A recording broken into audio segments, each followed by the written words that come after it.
बिस्मिल्लाहिर्रहमानिर्रहीम। अस्सलाम वालेकुम।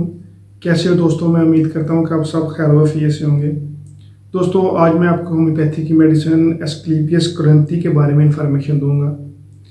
कि इसे हम कौन कौन सी डिजीज़ में इस्तेमाल कर सकते हैं और उस डिजीज़ से रिलेटेड हमारे जिस्म में कौन कौन से कॉम्प्लिकेशन जो है ना वो महसूस होती हैं, तो इस मेडिसिन को हम इस्तेमाल कर सकते हैं। दोस्तों, एस्क्लेपियस क्रंथी ये बहुत ही अहम रेमेडी है, ख़ास तौर पे हमारे नर्वस सिस्टम की और यूरिन रिटेंशन की। उसके साथ साथ ये ड्रॉप्स केस में भी बहुत ही अच्छा वर्क करती है। और उसके साथ साथ अगर किसी को टाइप 2 डायबिटीज़ का इशू है और उसमें पेशेंट को बहुत ज़्यादा एक सीवियर किस्म की थ्रस्ट का इशू देखने में आता है, जो कि एक नॉर्मल कंडीशन में भी बहुत ज़्यादा जो है ना एक थ्रस्ट का सिम्टम पेशेंट जो डायबिटीज़ पेशेंट है वो रखते हैं। और उसके साथ साथ जो पेशेंट है उसको बहुत ज़्यादा जो है ना एक स्वेटिंग का सिम्टम जो है ना वो देखने में आता है। तो ये ऐसे तमाम केसेस में ये मेडिसिन बहुत ही अच्छा वर्क करती है। तो दोस्तों, ये एक बहुत ही रेयर रेमेडी है जो कि हमारे टाइप 2 डायबिटीज़ में भी बहुत ही अच्छा असर करती है, जिसमें जो पेशेंट होता है उसको एक थ्रस्ट का सिम्टम देखने में आता है, या फिर हमारे जो एक रीनल में इन्फ्लामेशन की वजह से एक ड्रॉप्सी का सिम्टम देखने में आता है। तो ऐसे तमाम केसेस में ये मेडिसिन बहुत ही अच्छा वर्क करती है, जिसमें जो यूरिन की रिटेंशन है उसकी वजह से अगर किसी को जॉइंटिस का इशू देखने में आता है, यानी जिसमें जो यूरिन की रिटेंशन है उसमें अगर किसी को रूमेटॉइड आर्थराइटिस का इशू देखने में आता है, या फिर किसी को प्लोरेसी का सिम्टम देखने में आता है, या फिर किसी को आर्टिकली का सिम्टम देखने में आता है, या फिर किसी को ड्रॉप्सी का सिम्टम देखने में आता है। तो दोस्तों, ये तमाम इन्फॉर्मेशन मैं आपको इस वीडियो में बताऊंगा। तो भैया सबसे गुजारिश है कि वीडियो को एंड तक लाजमी देखें। मैं हूं डॉक्टर उमर और आपको अपने चैनल होम्योटेक में खुशामदीद कहता हूं।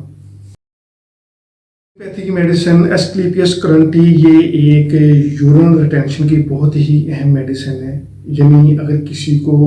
यूरिन रिटेंशन का इशू है और उसकी वजह से अगर किसी को रीनल में इन्फ्लामेशन है और उसकी वजह से अगर किसी को जो बॉडी की कैविटी है उसमें जो है ना एक फ्लूइड की कम्युलेशन देखने में आ रही है, तो अगर किसी को कार्डियक अरेस्ट का इशू है और उसमें कार्डियक हार्ट की वजह से जो पेशेंट का उसको लेग्स में स्वेलिंग का इशू देखने में आता है, या फिर अगर किसी को टाइप 2 डायबिटीज़ की वजह से रीनल में इन्फ्लामेशन की वजह से जो लेग्स की कैविटी है या लेग्स की जो टिश्यू होती हैं उसमें जो एक फ्लूइड की कम्युलेशन होती है उसका सिम्टम देखने में आता है।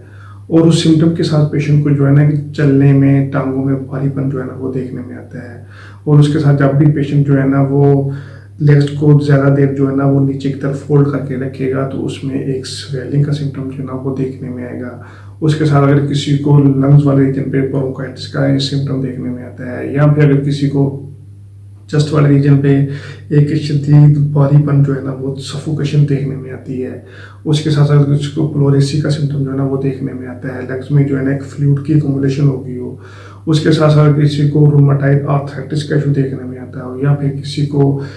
लीवर वाले रीजन पे जो है ना इन्फ्लामेशन की वजह से असाइटिस का इशू देखने में आता हो, या फिर अगर किसी को जिल्द वाले रीजन पे आर्टिकेरिया का इशू देखने में आता हो। तो ये ऐसे तमाम केसेस में जिसमें जो यूरिन होती है उसकी जो एक फ्लूइड होता है उसकी जिस्म में रिटेंशन होती है, और उस रिटेंशन से रिलेटेड हमारे जिस्म में मुख्तलिफ किस्म की जो है ना एक कॉम्प्लिकेशन जो है ना वो देखने में आती है। तो उसमें ये मेडिसिन जो है ना बहुत ही अच्छा वर्क करती है। दोस्तों, ये बहुत ही एक रेयर रेमेडी है। मैं आपको आज डिटेल में बताऊंगा कि इस मेडिसिन को हम कौन कौन सी डिजीज़ में इस्तेमाल कर सकते हैं और उससे रिलेटेड हमारे जिस्म में कौन कौन सी कॉम्प्लिकेशन जो है ना वो महसूस होती हैं, तो इस मेडिसिन को हम इस्तेमाल कर सकते हैं। तो सबसे पहले अगर हम हेड वाले रीजन की तरफ देखें तो ऐसे पेशेंट जिसको ऑल टाइम जो हेड वाला रीजन है वो भारी महसूस होता हो और उसमें एक शदीद लो ग्रेड जो पेन होती है वो पेशेंट को ऑल टाइम जो है ना वो बनी रहे। और उसके साथ साथ जो पेशेंट को जब भी लेटता हो या चलता हो तो उसमें एक बहुत ज़्यादा एक वर्टिगो का सिम्टम जो है ना वो देखने में आता हो। और उसके साथ साथ जो पेशेंट को हेड वाला रीजन है वो बहुत ज़्यादा एक भारीपन जो एक कंस्ट्रक्टेड लाइक जो है ना सेंसेशन तो इसका एहसास होता हो। तो ऐसे केस में ये मेडिसिन बहुत ही अच्छा वर्क करती है। उसके बाद अगर हम नीचे नोज़ की तरफ देखें तो ऐसे पेशेंट जिनको एक हाई फीवर की जो है ना सिम्टम देखने में आता है, यानी अगर किसी को हाई एलर्जी जो है ना वो उसका इशू देखने में आता है, जिसको एक एलर्जी का मसला है, या अगर किसी को जब भी किसी को एलर्जी का इशू देखने में आता है तो अगर किसी के जिस्म में कोई भी एलर्जन जो है ना वो इंटर होता है तो हमारा जिस्म, हमारा इम्यून सिस्टम उस एलर्जन के ख़िलाफ़ जो है ना वो एंटीबॉडी जो है ना वो बनाता है। तो जब भी हमारा जिस्म उस एलर्जन के ख़िलाफ़ एंटीबॉडी जो है ना वो प्रोड्यूस करेगा, तो उसकी वजह से जो एक पेशेंट को नाक से कोराइजा का सिम्टम देखने में आएगा, या फिर एक लगातार स्नीजिंग का सिम्टम जो है ना वो देखने में आता है। तो उसके साथ साथ जो पेशेंट को ना एक नाक से प्रोफ्यूज कोराइजा का सिम्टम भी देखने में आता है, और उसके साथ जो पेशेंट को एक हल्का फीवरिश कंडीशन जो है ना वो भी देखने में आती है। तो अगर किसी पेशेंट को इस तरह का इश्यू जो है ना वो देखने में आता है, तो ऐसे केस में भी ये मेडिसिन बहुत ही अच्छा वर्क करती है। उसके बाद अगर हम थोड़ा सा नीचे चेस्ट वाले रीजन की तरफ देखें, तो ऐसे पेशेंट जिनको जो है ना प्लूरल एफ्यूजन का सिम्टम जो है ना वो देखने में आता है, यानी जिसको लंग्स की कैविटी में जो है ना एक फ्लूइड की एक्युमुलेशन जो है ना वो देखने में आती हो, यानी ऐसे पेशेंट जो डायबिटीज़ पेशेंट रहते हैं और उनको जो एक लंग्स में जो है ना एक फ्लूइड की एक्युमुलेशन हो गई हो, तो ऐसे केस में भी ये मेडिसिन जो है ना बहुत ही अच्छा वर्क करती है। और उनको जो चेस्ट वाला रीजन है वो बहुत ज़्यादा एक भारीपन और एक कंस्ट्रक्टेड लाइट जो है ना वो चेस्ट वाला रीजन जो है ना वो महसूस होगा, तो ऐसे केस में भी ये मेडिसिन बहुत ही अच्छा वर्क करती है। और उसके बाद अगर हम नीचे हार्ट वाले रीजन की तरफ देखें, तो अगर किसी पेशेंट की जो पल्पिटेशन है उसका सिम्टम देखने में आता हो, और उसके साथ साथ अगर किसी को जो एक पेरिकार्डाइटिस का इशू देखने में आता हो, यानी जो हार्ट की अंदरूनी लाइनिंग होती है उसमें इन्फ्लामेशन की वजह से जो पेशेंट है उसको जो पल्पिटेशन है उसका सिम्टम देखने में आता है, या फिर अगर किसी को उसमें फ्लूइड की एक्युमुलेशन की वजह से जो हमारे लेग्स में जो फ्लूइड है उसकी एक्युमुलेशन हो गई हो, जो वाटर है वो टेंशन हो गया हो, तो ऐसे केस में अगर किसी की लेग जो है ना वो भारी हो गई हो, जब भी पेशेंट चलता हो या जो लेग्स है वो थोड़ा सा नीचे की तरफ फोल्ड करके रखता हो, तो उसमें एक भारीपन जो है ना वो महसूस होता हो, तो उसके साथ साथ पेशेंट की जो पल्पिटेशन का सिम्टम है वो भी देखने में आता हो, तो ऐसे केस में भी ये मेडिसिन बहुत ही अच्छा वर्क करती है। उसके बाद अगर हम नीचे जो हेपेटिक रीजन की तरफ देखें, तो ऐसे पेशेंट जिनको लिवर वाले रीजन पे एक टेंडरनेस जो है ना वो देखने में आती हो, एक भारीपन जो है ना वो देखने में आता हो, और उसके साथ साथ जो पेशेंट होता है वो लिवर वाला रीजन बहुत ही हसास होता है, और उसके साथ वो पेशेंट है उसको एब्डोमेन में जो है ना एक फ्लूइड की एक्युमुलेशन के साथ साथ जो एक असाइटिस का सिम्टम जो है ना वो देखने में आता हो, यानी जिसमें जो लिवर वाला रीजन है उसमें एक जो है ना लिवर की जो एक्टिविटी है लो हो गई हो, और उसके साथ जो फ्लूइड की एक्युमुलेशन है वो पेट में जो है ना वो हो गई हो, जिसके हम असाइटिस कहते हैं। तो ऐसे केस में भी ये मेडिसिन बहुत ही अच्छा वर्क करती है दोस्तों। उसके बाद अगर हम देखें तो ये रीनल इन्फ्लामेशन की बहुत ही अहम मेडिसिन है, यानी ऐसे पेशेंट जिनको टाइप 2 डायबिटीज़ का इशू है और उनको जो एक थ्रस्ट का सिम्टम है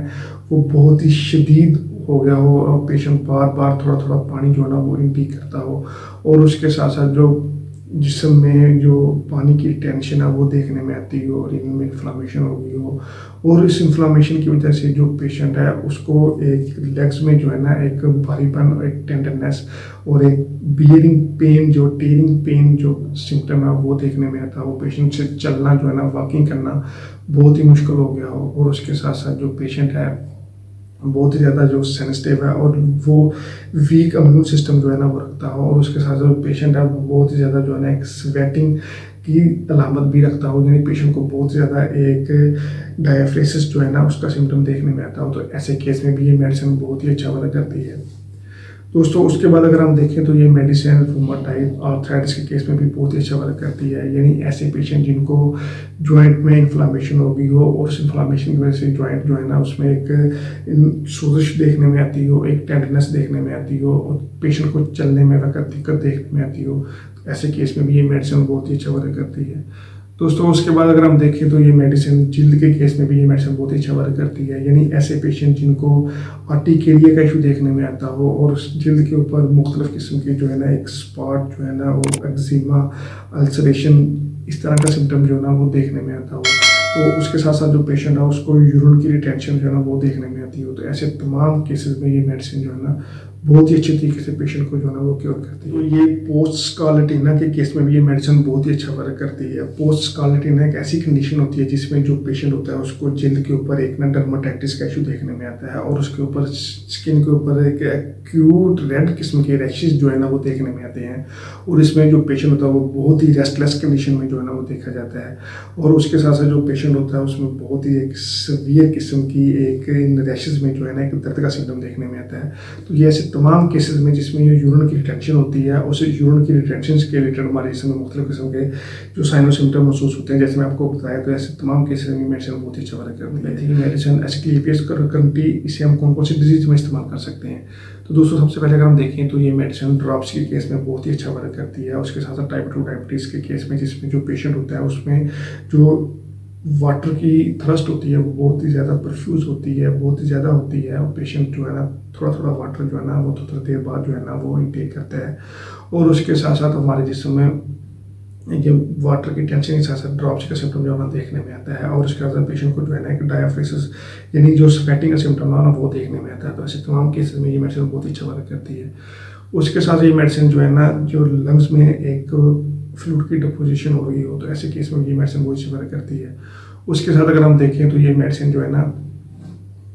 ये लिवर रीजन भी बहुत अच्छा असर करती है जिसमें जो साइटिस का इशू देखने में आता है। उसके बाद अगर हम देखें तो ये रूमेटॉइड आर्थराइटिस के केस में भी ये मेडिसिन बहुत अच्छा वर्क करती है। उसके बाद अगर हम देखें तो ये मेडिसिन स्किन के केस में अगर किसी को आर्टिकल का इशू है या पोस्ट स्कारलेटिना का इशू देखने में आता है तो ऐसे केस में भी ये मेडिसिन बहुत अच्छा वर्क करती है। उसके बाद अगर हम देखें तो ये हाई फीवर की भी बहुत ही अच्छा वर्क करती है। उसके बाद अगर हम देखें तो ये मेडिसिन जो है ना एक कार्डियक अरेस्ट में पेरिकार्डाइटिस के केस में भी ये मेडिसिन बहुत ही अच्छा वर्क करती है। उसके बाद अगर हम देखें तो ये रीनल इन्फ्लामेशन की वजह से अगर किसी को ड्रॉप्सी का सिम्टम देखने में आता है या फिर अगर किसी को पेट वाले रीजन में भारीपन देखने में आता है, अगर जो लोअर एब्डोमेन पेन में बहुत ज़्यादा किस्म का एक पेन का कटिंग पेन का सिम्टम देखने में आता है तो ऐसे केस में ये मेडिसिन बहुत अच्छा वर्क करती है। उसके बाद अगर हम देखें तो ये मेडिसिन अब अगर किसी को ये सर्वाइकल का रीजन में या सैक्रम के रीजन पे या किसी को जो लंबर रीजन पे एक दर्द का सिम्टम देखने में आता है और उसके साथ साथ पेशेंट जो है ना वो बहुत ज़्यादा रेस्टलेस होता है तो ऐसे तमाम केसेस में जो नर्वसनेस है पेशेंट की बहुत अच्छी तरीके से पेशेंट को जो है वो इस कंडीशन से जो है ना क्योर करेगा। दोस्तों ये हम देखते हैं होम्योपैथी की मेडिसिन एस्क्लेपियस करंटी इसे हम कौन सी ताकत में इस्तेमाल करें तो ये तमाम डिजीज में पेशेंट को क्योर करेगी। तो दोस्तों होम्योपैथी की मेडिसिन एस्क्लेपियस करंटी इसे हम क्यों ताकत में सुबह दोपहर शाम 15-15 ड्रॉप जो है ना 15-15 ड्रॉप जो है ना वो सुबह दोपहर शाम इस्तेमाल करने से नीम गर्म पानी में इस्तेमाल करने से पेशेंट को इन तमाम डिजीज़ में ना बहुत अच्छी तरीके से पेशेंट को क्योर करती है। तो दोस्तों ये एक यूरिन रिटेंशन की बहुत ही अहम मेडिसिन है जिसमें जो पेशेंट को जो फ्लूइड की जिस्म के मुख्तलिफ अज़ा में रिटेंशन हो रही हो, फ्लूइड की कम्युलेशन हो रही हो और उसकी वजह से जिस्म में जो ना ड्रॉप्सी का सिम्टम देखने में आता हो या फिर किसी में स्वेलिंग का सिम्टम देखने में आता हो तो ये तमाम केसेस में पेशेंट को बहुत अच्छे तरीके से क्योर करें। दोस्तों आई होप आपको जो वीडियो पसंद आई होगी। मेरी आप सबसे गुजारिश है कि वीडियो को शेयर करें, चैनल को सब्सक्राइब करें और बेल आइकन लाजमी करें ताकि आप नई आने वाली वीडियो के बारे में अपडेट रह सके। थैंक यू, अल्लाह हाफिज़।